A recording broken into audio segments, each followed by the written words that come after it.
Good day and welcome to Media TV News. I am Victoria broadcasting from Canada and these are the top stories for today news.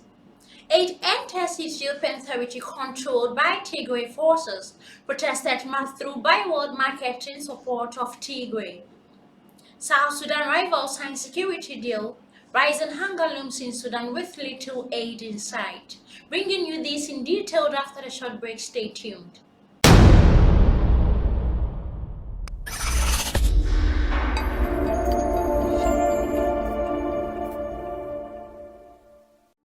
Hello and welcome back from that short break. Now news in detail. Trucks carrying aid have entered Ethiopian territory controlled by Tigray forces for the first time since December 15. The UN has said more than 90% of the 5.5 million Tigrays need food aid. The war in Africa's second most populous country has killed thousands of people and according to the UN has driven hundreds of thousands to the brink of starvation since it began in November 2020. In the 16-month civil war, Ethiopian troops had allied soldiers from neighboring Eritrea have committed a litany of abuses, including torture, weaponized rape, and targeted killings of Tigrays. Fighters loyal to the Tigray People Liberation Front have also been accused of killing civilians and gang raping dozens of women and underage girls in towns in Ethiopia's Amhara region by Amnesty International. Moving on to the next story. Protesters marched through byword market in support of Tigray. Dozens of protesters took to the street on Notaro Byword Market Saturday afternoon to show support for people living in the Tigray region of Ethiopia.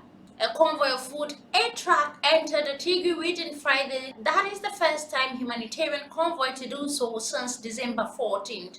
Ethiopia federal government recently declared an immediate humanitarian trance in the war that has been going on for more than a year. The pause in the fighting was deemed necessary to get badly needed supplies into the region.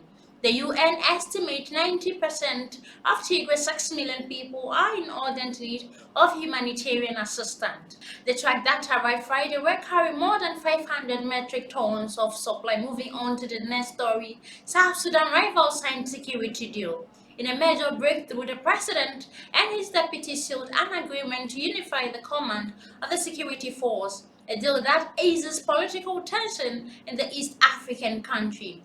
In what has been hailed as a major breakthrough, South Sudan rival leaders sealed an agreement on a key military provisions in starting peace deal and vowed to silence their guns. President Salva Kiir and his rival, Vice President Riek Machar, on Sunday agreed on the creation of a unified armed forces command, one of the several deadlock issues holding an implementation of 2018 pact to end the country's bloody 5-year civil war. Feuding between forces loyal to Kiir and former rebel leader Machar spread recently, triggering fears of return to full-blown conflict in the world's youngest nation. Peace is about security, and today they have milestones, said Martin Abuka, who signed the agreement on behalf of Machar opposition. Minister of Presidential Affairs Barnaba Maria Benjamin held the deal amid outflowing mediation by neighboring Sudan as necessary step that open route for the stable government of the Republic of South Sudan. The rival also agreed in cessation of hostility and halt to propaganda that stokes tension and called for the two sides to stop trying to encourage defection from the other party, according to Machar's spokesperson Backburn Ballon. Nevertheless, the people of troubled country will be watching reverently to see if the deals are implemented, since other agreements have collapsed in the past.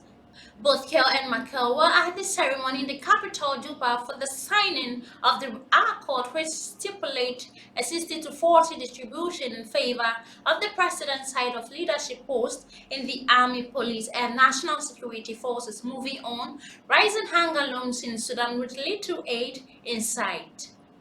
Millions more Sudanese are set to go hungry this year as economic turmoil and erratic rains drive up prices and reduce harvest, with halt to foreign assistance and the war in Ukraine putting food supplies at further risk. The rising level of hunger forecast by the United Nations agency threaten to further destabilize countries that faces growing conflict and poverty following a military takeover last year. Sudan has been mired in economic crisis since before the overthrow of President Omar al-Bashir in an uprising in 2019. A transitional government attracted billions of dollars in international support, but that was suspended after the court placing Sudan on the brink of economic collapse. Currency devaluation and subsidy reform have driven up prices, and inflation is running at more than 250%. In the capital, Khartoum, the cost of overshrinking small loaves, 87% of Sudan imported wheat comes from Russia and Ukraine, according to the FAO data, making it one of the Arab world most exposed country to the war in Ukraine. The World Bank estimates that in 2021, 56% of Sudan's population of around 44 million were surviving on less than $3.20 or about £2,000 per day, one of its global poverty line up from 43% in 2009.